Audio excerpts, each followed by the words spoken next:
예수님을 사랑하시면 아멘 하시기 바랍니다.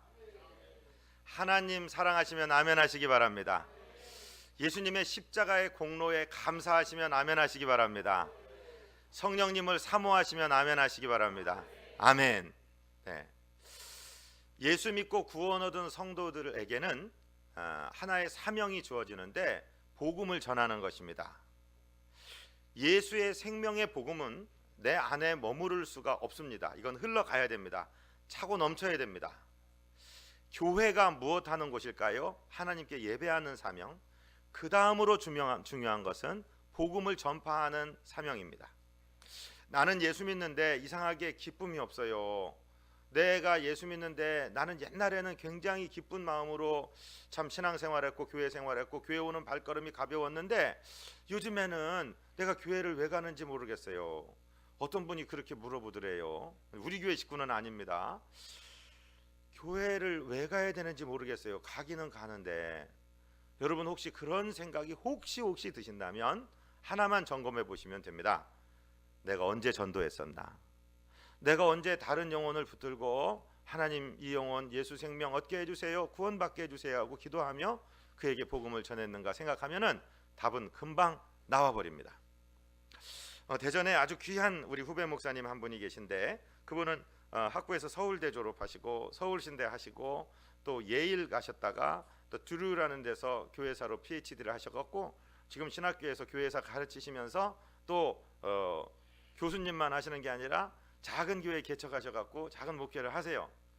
그러니까 이제 경제적으로 좀 어려우실 거 아닙니까? 저나 비슷하나 봅니다. 그래갖고 머리 자르러 동네 미장원에 가시는데 우리 도마동에 미장원이요 한 30개 넘어요.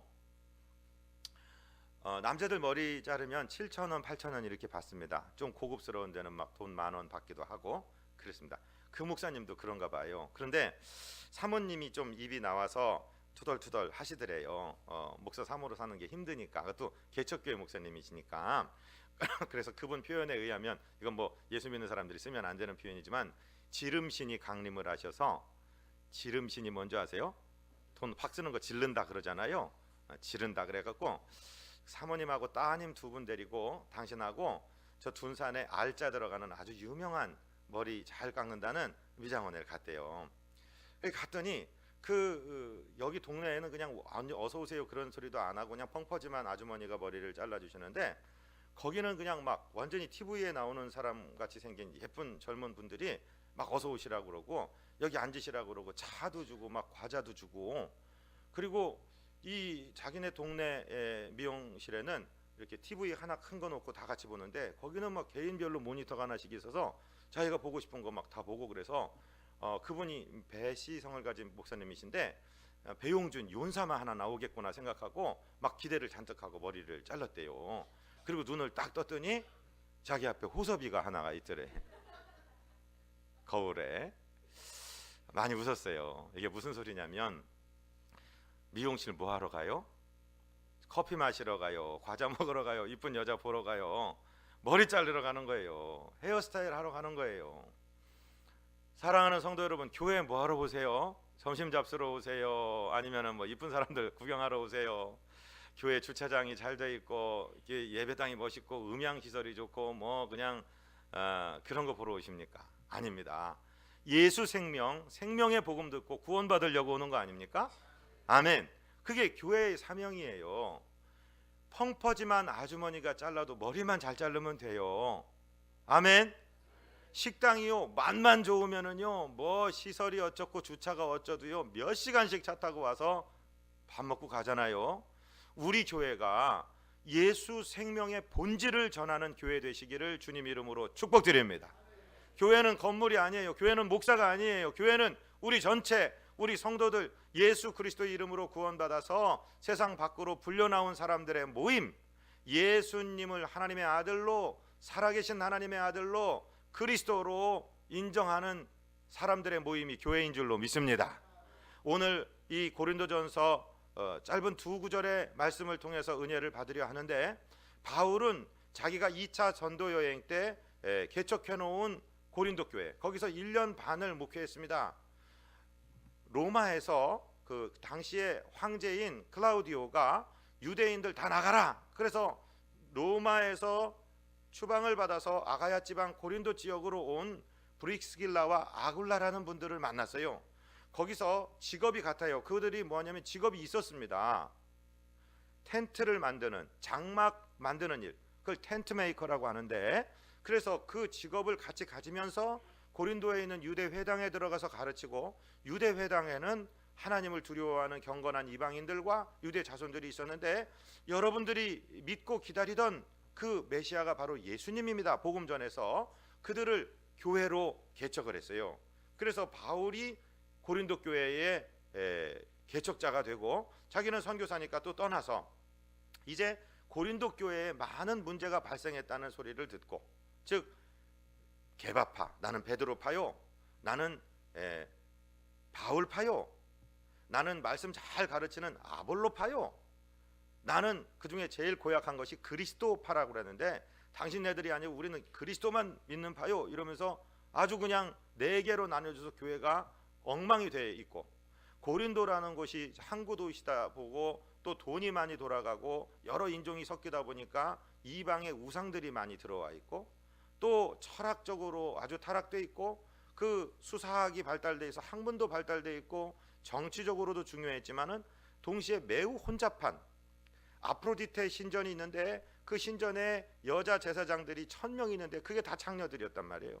그러니까 아주 혼잡한 환경에 살면서 신앙도 아주 사람들 그 기질도 다혈질이고, 또 신앙의 형태들도 많이 이방 이단들에 와서 흔들리고 있을 때 염려하는 마음으로 편지를 쓴 것이 고린도전서, 고린도후서 이렇게 됩니다. 고린도전서의 2장에 이 한 부분을 공부하면서 우리가 사순절을 어떻게 지내야 될까, 교회로서 성도로서 어떤 사명을 가지고 감당해야 될까, 오늘 말씀을 묵상하기를 원하는 것입니다.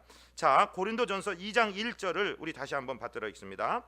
형제들아, 내가 너희에게 나아가 하나님의 증거를 전할 때에 말과 지혜의 아름다운 것으로 아니하였나니.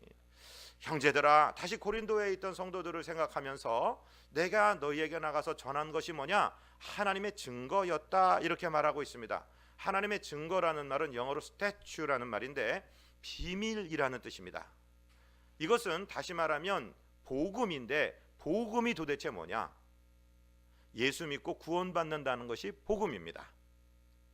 예수님을 알고 믿는 것이 복음입니다.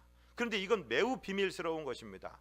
여러분, 내가 지어놓은 죄를 내가 그 값을 받는 게 아니라 예수님이 십자가에서 대신 받아주셨다. 그 사실을 믿을 때 예수님이 십자가에서 흘려주신 보배로운 피가 나의 죄를 씻고, 하나님이 보실 때는 나는 깨끗한 자가 되고, 그 예수님을 믿는 자들에게는 하나님이 아들 되는 권세를 주셔서 우리가 하나님의 백성이 되고, 죽어서 천국 가고 이 땅에서 하나님을 예배하며 풍성하게 살게 된다. 이것이 비밀 중의 비밀입니다. 예수님이 요한복음 17장에서 하나님께 제자들을 위해서 중보기도 하고 저와 여러분을 위해 중보기도 하시면서 또 선포를 하신 말씀, 제자들도 들으라고 우리들도 읽으라고 선포하신 말씀이 요한복음 17장 3절인데요. 같이 한번 읽어볼까요? 영생은 곧 유일하신 참 하나님과 그가 보내신 자 예수 그리스도를 아는 것이니이다. 당신이 당신을 지칭하시며 말씀하신 분명한 사실은 예수가 복음이다, 이 말이에요. 아멘. 믿으시기 바랍니다. 교회에서 예수를 빼고 나면 그건 교회가 아닙니다. 그건 친목 집단이 되는 것이지, 그건 사회의 한 기능을 하는 집단이 되는 것이지, 그건 교회는 아닙니다. 교회는 분명히 예수의 이름이 분명해야 됩니다. 우리가 예수 믿고 구원받았고 우리는 예수 교회입니다. 그런데 예수가 무엇인지 그리스도가 무엇인지를 잘 몰라요. 저는 매주 이 설교를 하고 싶지만 매주 이 말씀을 하면은 똑같은 소리가 되기 때문에 못하지만은 제 마음속에는 항상 이 비밀이 있다는 사실을 아시고, 우리 성도들은 다른 건 다 잊으셔도 돼요. 다른 성경 지식들 몰라도 돼요. 그러나 오늘 이 주보에 적혀 있는 말씀, 오늘 우리가 듣게 되고 공부하는 이 말씀만은 절대로 한 구절이라도 빼뜨려서는 안 됩니다. 반드시 암송하게 되시기를 주님 이름으로 축복드립니다. 오늘 2절 말씀을 우리 같이 읽겠습니다. 오늘 본문 2절 말씀입니다. 내가 너희 중에서 예수 그리스도와 그가 십자가에 못 박히신 것 외에는 아무것도 알지 아니하기로 작정하였음이라. 그 다음 구절에 보면은 무슨 말씀이 나오냐면요, 형제들아 내가 여러분들 앞에 설 때 심히 두렵고 떨었노라. 사람들이 강하고 막 이 소리 저 소리 하고 대적하고 막 그러니까 바울은 강한 사람인 줄 알았는데 심히 두렵고 떨었다라고 얘기해요. 그런 복잡한 상황 가운데서 바울이 딱 붙든 사실 하나는, 저를 따라 하십니다. 예수 그리스도 십자가, 이것만 알기로 작정했다 이거예요. 교회에서 예수 그리스도 십자가를 빼고 나면 그건 복음이 아닙니다. 자, 제가 여쭙겠습니다. 예수가 무슨 뜻입니까? 예수 이름의 뜻이 무엇일까요? 네, 마태복음 1장 21절을 우리 함께 읽겠습니다. 아들을 낳으리니 이름을 예수라 하라. 이는 그가 자기 백성을 그들의 죄에서 구원할 자이심이라 하니라. 아멘. 저를 따라하십니다. 예수 건지신다. 예수 구원하신다. 네. 예수님의 이름의 뜻은 건지시는 자, 구원하신다, 이런 뜻이에요. 그런데 여기서 예수라고 얘기할 때는 예수가 여러 명입니까? 한 분입니까? 딱 한 분입니다. 2000여 년 전 팔레스틴의 그 요셉과 마리아의 부부 사이에 오신, 인간의 몸을 입고 오신 그분, 갈릴리를 거니셨고 예루살렘에 올라가셔서 십자가 지시고 죽으셨고 부활하시고 승천하시고 다시 오실 그분, 이분은 예수님 한 분입니다. 이 예수는 다른 분으로 교체가 될 수가 없습니다. 예수님이 시작하고 다른 누구가 완성하는 게 아니라 예수님이 시작하셨고 예수님이 완성하십니다. 이 예수님은 고유명사입니다. 예수님은 2000년 전에 오셨던 바로 그분입니다. 다른 사람으로 대체할 수 없습니다. 절대로 대체할 수 없습니다. 예수님은 그분 한 분 고유명사라는 사실을 아시고요. 그 다음에 예수 그리스도, 이건 무슨 뜻일까요? 영어로 하면 Jesus Christ. 미국 사람한테 Do you know who Jesus Christ is? 너 예수 그리스도가 누군지 알아? 그럼 어떤 사람은 Yes, Jesus is his first name. 예수님은 그의 이름이고 Christ is his family name. 그리스도는 가족, 성이야 성. 크라이스트 가문의 지저스, 이렇게 하는 거야. 아니요. 무슨 뜻입니까? 예수는 그분, 그 고유명사 그분의 이름이고 크라이스트, 그리스도, 예수님 나라 히브리 말로 메시아, 이 말은 그분의 직책을 뜻합니다. 자, 백광현 목사, 그러면 백광현은 앞에 나오는 고유명사입니다. 그리고 목사라는 것이 그의 직책 타이틀이죠. Jesus Christ, 예수 그리스도, 그러면 예수님은 그분 개인의 이름이고 크라이스트는 그분의 직책 타이틀입니다. 아멘. 자, 여기까지 이해되셨습니다. 그러면 그리스도다, 크라이스트다, 메시아다라는 단어의 뜻이 무엇일까요? 저를 따라하십니다. 기름 부음 받은 자. 네. 머리에 기름 부음을 받은 분을 그리스도라고 얘기하는데, 이 유대인에게 있어서 그리스도는 구약 성경에 나오는 기름 부음을 받은 세 가지 직능, 세 가지 펑션, 세 가지 타이틀에 대해서 얘기하는데, 저를 따라하십니다. 왕, 제사장, 선지자. 이거 암송하셔야 됩니다. 꼭 외우셔야 됩니다. 네. 왕은 즉위식을 할 때 제사장에 의해서 머리에 기름 부음을 받습니다. 제사장도 자기의 직분을 시작하는 즉위식을 할 때 기름 부음을 받습니다. 선지자도 마찬가지입니다. 자, 그러면 왕은 뭐 하는 사람이고 제사장, 선지자는 각각 뭐 하는 사람이냐 물으신다면, 왕은 우리가 잘 아는 대로 통치자입니다. 다스리시는 분입니다. 권세이십니다. 싸움에 능하신 분입니다. 전쟁마다 이기시는 분입니다. 권능으로 다스리시는 왕이십니다. 그래서 Jesus Christ, 예수 그리스도는 그분의 이름이 아니라 예수님이 그리스도라는 사실을 선포하는 것입니다. 어절이 아니라 문장입니다. 아멘. 자, 그러니까 우리의 왕, 이 우주의 궁극적인 왕은 예수시다라는 것을 선포하는 게 예수 그리스도의 신앙 고백입니다. 교회는 그것을 가르쳐야 되고 그것을 전파해야 됩니다. 여러분에게 예수님이 왕이십니까? 아멘. 영원하신 왕이십니다. 어린이 때 너 뭐 될래? 나 대통령 될 거야. 내가 제일 높아질 거야. 어떤 애가 이제 조금 더 하는 고학년이 와서 그럽니다. 야야야, 대통령보다 더 높은 사람이 있어. 누군데? 유엔 사무총장이야. 그렇진 않아요. 애들 수준에. 그렇죠. 여러분, 이 세상에서 제일 높은 사람은요, 예수님이십니다. 그분이 영원한 왕이십니다. 아멘. 자, 주보를 보시면서 계시록 17장 14절을 읽어주십시오. 그들이 어린 양과 더불어 싸우려니와 어린 양은 만주의 주시요 만왕의 왕이시므로 그들을 이기실 터이요 또 그와 함께 있는 자들 곧 부르심을 받고 택하심을 받은 진실한 자들도 이기리로다. 아멘.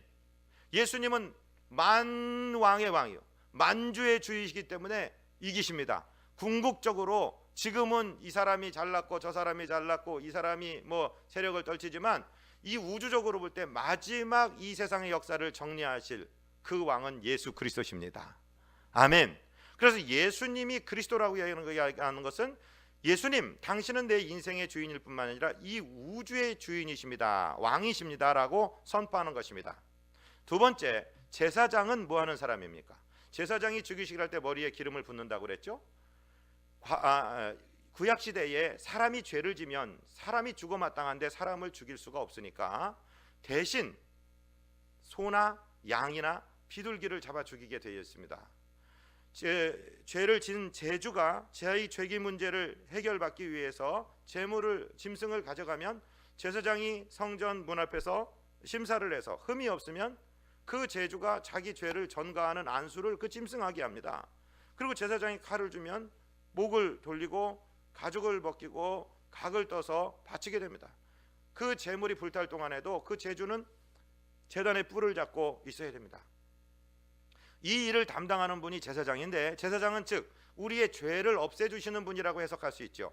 그런데 예수님은 짐승을 드리지 않고 십자가에서 영원한 대제사장이 되셔서 당신의 몸을 제물로, 당신이 어린 양의 희생제물이 되셔서 통째로 드렸습니다. 그 사실을 믿기만 하면 나는 제사 드린 적이 없는데 예수 그리스도 대제사장 되신 그분이 스스로 제물이 되셔서 저와 여러분을 위해 제사를 드려주심으로 말미암아 저와 여러분의 죄가 없어지는 것입니다. 그래서 예수님을 제사장이라고 그러는 것입니다. 히브리서 9장 11절 같이 읽을까요? 그리스도께서는 장래 좋은 일의 대제사장으로 오사 손으로 짓지 아니한 것 곧 이 창조에 속하지 아니한 더 크고 온전한 장막으로 말미암아 염소와 송아지의 피로 하지 아니하고 오직 자기의 피로 영원한 속죄를 이루사 단번에 성소에 들어가셨느니라. 아멘. 예수님이 대제사장이 되셔서 염소와 소의 피로 하지 아니하고 당신의 피를 직접 십자가에서 흘려주심으로 저와 여러분의 죄를 씻어주시는 제사장이 되셨다. 그래서 예수님이 그리스도십니다라고 선포할 때 예수님이 나의 죄를 없애신 제사장님이다, 할렐루야, 선포하는 것입니다. 세 번째, 선지자는 뭐냐면은 한자의 뜻으로 뭐예요?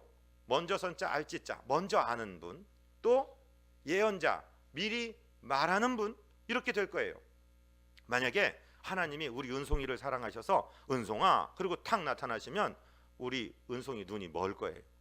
아니면 은송아를 불러주시면 은송이 고막이 터져버릴 거예요.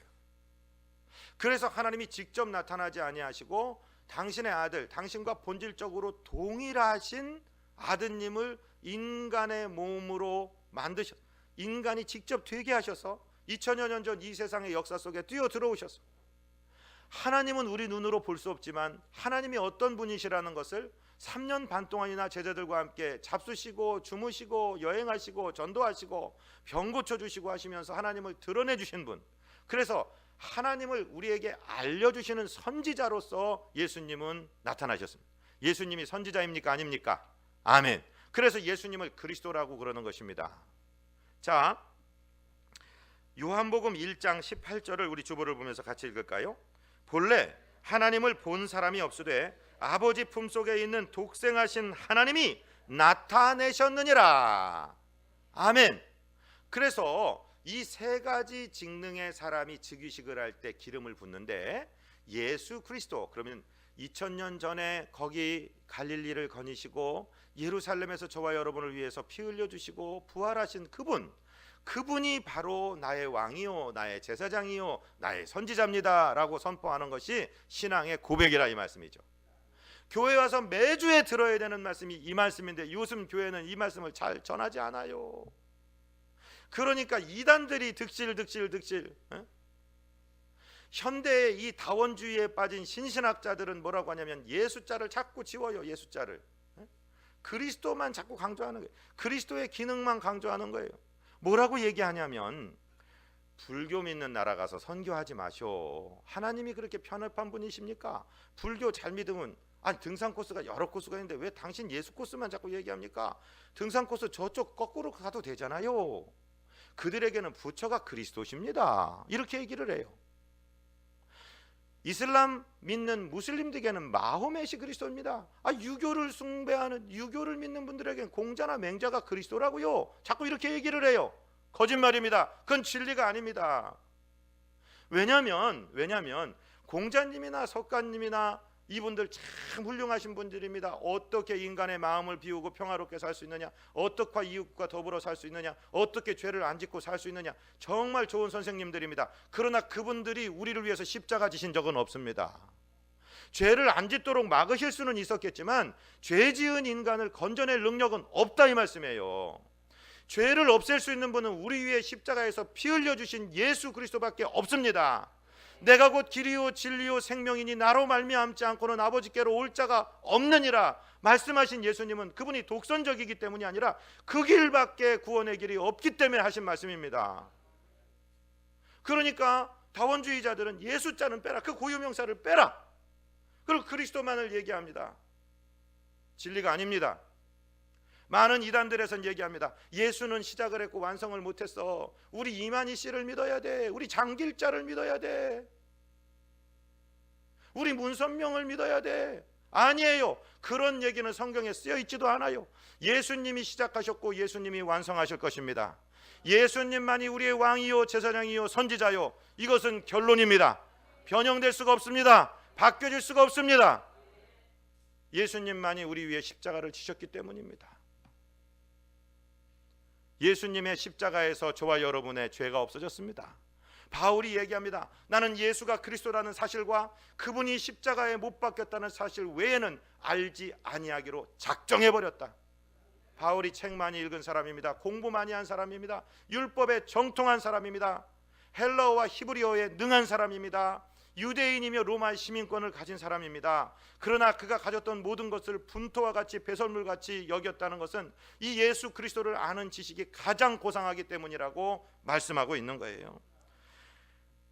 예수님이 십자가, 고린도전서 1장 22절로 24절은 뭐라고 말씀하십니까? 같이 읽습니다. 유대인은 표적을 구하고 헬라인은 지혜를 찾으나 우리는 십자가에 못 박힌 그리스도를 전하니 유대인에게는 거리끼는 것이요 이방인에게는 미련한 것이로되 오직 부르심을 입은 자들에게는 유대인이나 헬라인이나 그리스도는 하나님의 능력이요 하나님의 지혜니라.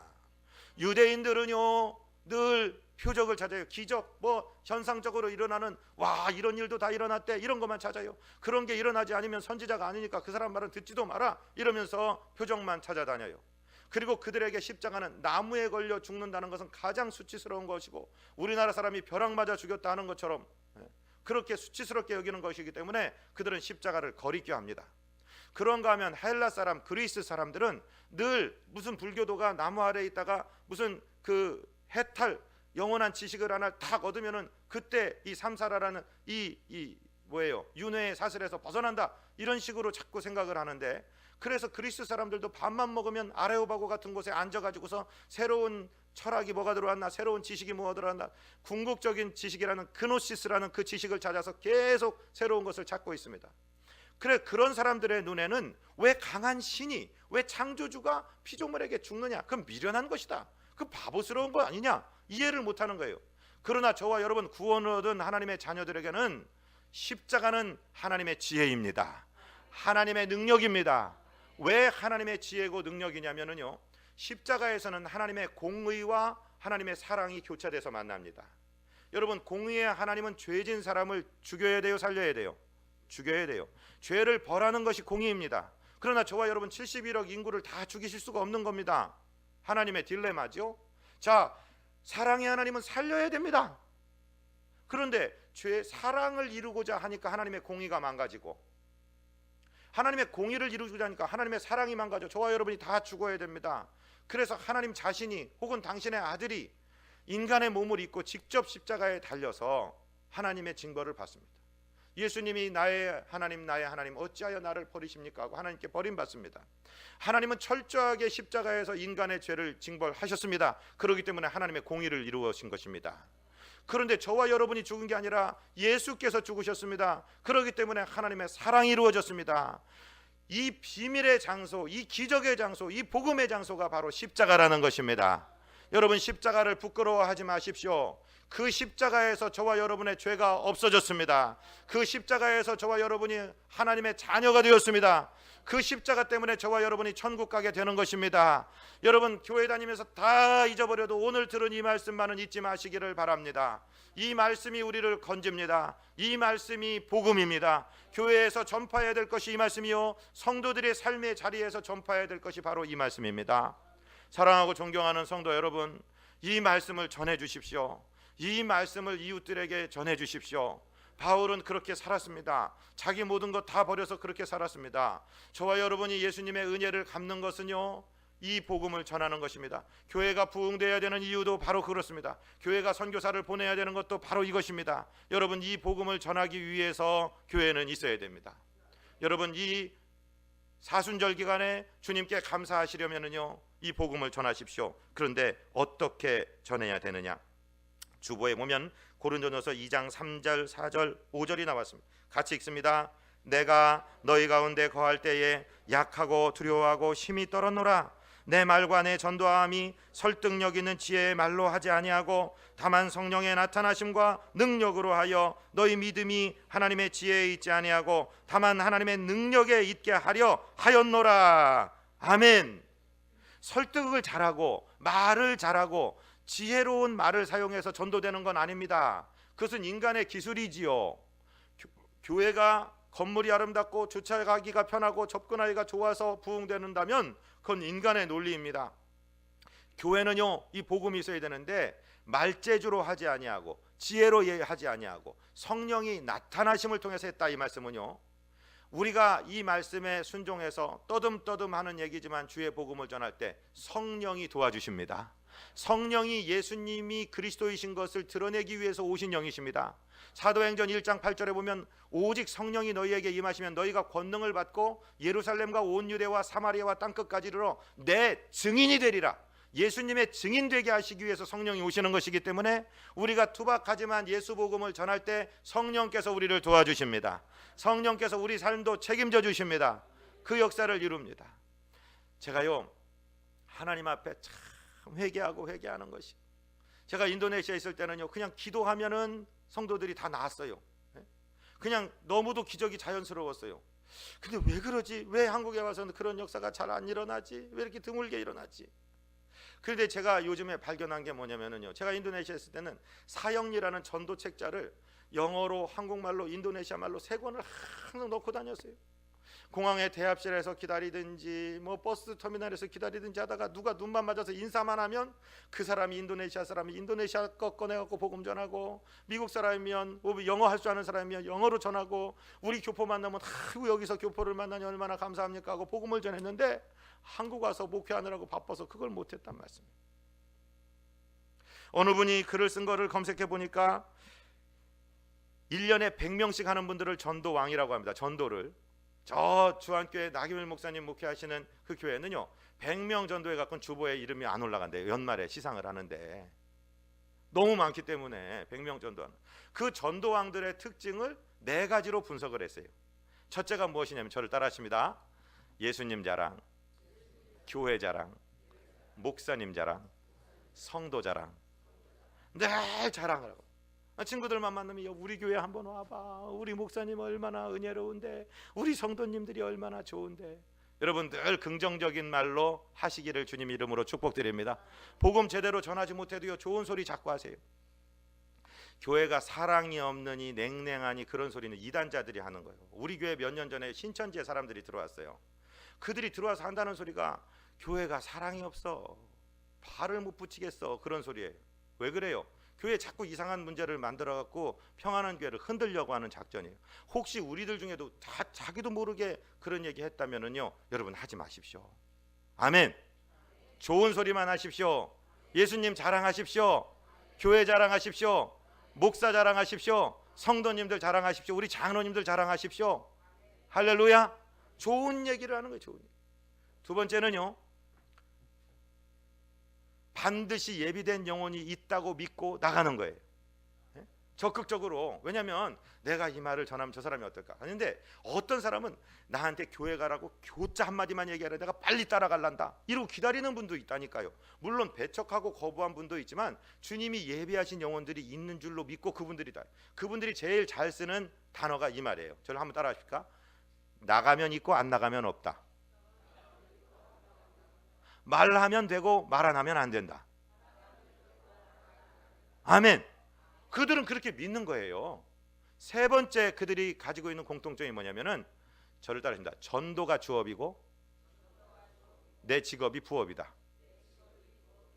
자, 사도 바울 보세요. 그의 직업은 장막 만드는 사람이었어요. 그런데 전도하기 위해서 생명 걸어요. 의사 선생님이든지 또 무슨 학교에서 가르치는 선생님이든지 영업을 하시는 분들이든지 택시 운전을 하시는 분들이 사람을 만나게 되면은요, 주업을 잘해요. 정치적으로 어떻게 해석할지는 모르지만 저는 참 잘했다고 하는데, 제주도 지사 원희룡 씨라는 분이 집사님 장로님인가, 그런데 그분이 그 제사를 제주도의 우상에게 드리는 제사를 드리는데 기독교인이기 때문에 집전을 못 하겠다. 잘한 거예요. 여러분, 무슨 우상에게 제사 지내라는 게 헌법 사항입니까? 자기 신앙을 지키기 위해서 못하겠다는 것은 표를 깎아먹고 내가 떨어지는 한이 있어도 하나님 앞에 살겠다고 여러분 신앙인으로 사시기를 바랍니다. 아멘. 네? 다른 종교는 다 내주면서 예수 믿는 사람들은 뭐 하나님의 은혜로 됐다 그러면 방송국에서 하지 말라고 하늘이 도왔다 그러고 하늘이 도왔다고. 네? 여러분, 주업이 예수 전하는 전도로 삼으시기를 주님 이름으로 축복드립니다. 바울은 그랬고요. 또 아브라함, 복받은 아브라함은 자기가요 헤브론 그 마므레 상수리 숲을 앞에 상수리 나무 밑에 살면서 자기는 소돔으로 가는 길목이에요. 거기가 기다리고 있는 거예요. 군사가 318명이나 될 정도로 부자고 종들이 얼마나 많아요. 농사 짓고 양 기르고 뭐 그러는 건 다 하인들이 맡고, 자기는 그냥 길 앞에 서 있다가 사람만 지나가면 잡아갖고 아이고 우리 집 앞에 지나가는데 밥 한 끼 하십시오, 발 좀 씻으십시오 하고 먹여놓고 여호와를 전하는 거예요. 그가 그의 본업이었어요. 할렐루야. 여러분, 어떤 직업을 가지고 계시든지 직업을 통해서 예수 그리스도의 영광을 드러내고 복음 전하겠다는 결단하시기를 주님 이름으로 부탁을 드립니다. 그러고 사는 거예요. 그렇게 하고 각오를 하고 그렇게 달려갔다는 것이죠. 네 번째로는요, 절대로 포기하지 않습니다. 영혼을 위해서 기도하고 포기하지 않아요. 지금 진돗개 전도왕 박병선 장로님 같은 분은요, 한 사람 건지기 위해서 6개월 동안 하루도 안 빠지고 찾아갔대요. 스토킹하는 건 아닙니다. 가서 나왔어, 기도하고 있어. 나왔어, 기도하고 있어. 끝까지. 할렐루야. 목사가 전도에 열매가 없어서 참 죄송합니다. 지가 실적을 맺힌 다음에 성도님들 전도합시다 해야 되는데 이거 말로만 떠들어서 정말 죄송한데요, 우리 전도하시기를 바랍니다. 이번 이 사순절 기간에 정말 주님께 드릴 수 있는 최고의 선물은 영혼 아니겠습니까? 주님께서 그렇게 기다리시고 그 사람 건지려고 십자가 지시고 그 피눈물을 흘려주신 그 전도 아니겠습니까? 영혼 건지는 거 아니겠습니까? 우리가 이 사실을 믿고 주님 앞에 달려가기를 원합니다. 오늘 이 고린도서를 쓰고 있는 바울은 에베소 교회에 대해서는 이렇게 말하고 있습니다. 자기가 2차 선교 여행하고 마치고 돌아오는데 에베소 장로님들을 밀레도에 불렀어요. 자기가 그 에베소 들어갔다고 시간이 안 되니까 거기서 장신이 그 에베소의 장로님들한테 고별 설교를 이렇게 하는 거예요. 아시아에 들어온 첫날부터 지금까지 내가 항상 너희 가운데서 어떻게 행한 것을 너희도 아는 바니 곧 모든 겸손과 눈물이며 유대인의 간계를 인하여 당한 시험을 참고 주를 섬긴 것과 유익한 것은 무엇이든지 공중 앞에서나 각 집에서나 거리낌이 없이 너희에게 전하여 가르치고 유대인과 헬라인에게 하나님께 대한 회개와 우리 주 예수 그리스도께 대한 믿음을 증거한 것이라. 거리낌이 없이 가르치고 말했다. 중간에 쭉 얘기를 한 다음에 맨 밑에 가서 뭐라고 하냐면요, 그러므로 너희가 일깨어 내가 3년이나 밤낮 쉬지 않고 눈물로 각 사람을 훈계한 것을 기억하라. 저를 따라하십니다. 말로 못하면 눈물로. 요즘 이 시대는요, 우리가 예수 복음을 복음대로 전하지 못하니까 타 종교들이, 껍데기만 있는 종교들이 우글우글우글, 점집에 우글우글, 이단의 신천지, 무슨 하나님의 교회라고 하는 이런 엉뚱한 이단들의 사람들이 다 빠져가는 거예요. 왜요? 교회가 알맹이를 빼뜨리고 전하지 않으니까, 성도들이 복음 전하지 않으니까 이단자들이 더 설치고 다닌다, 이 말씀이죠.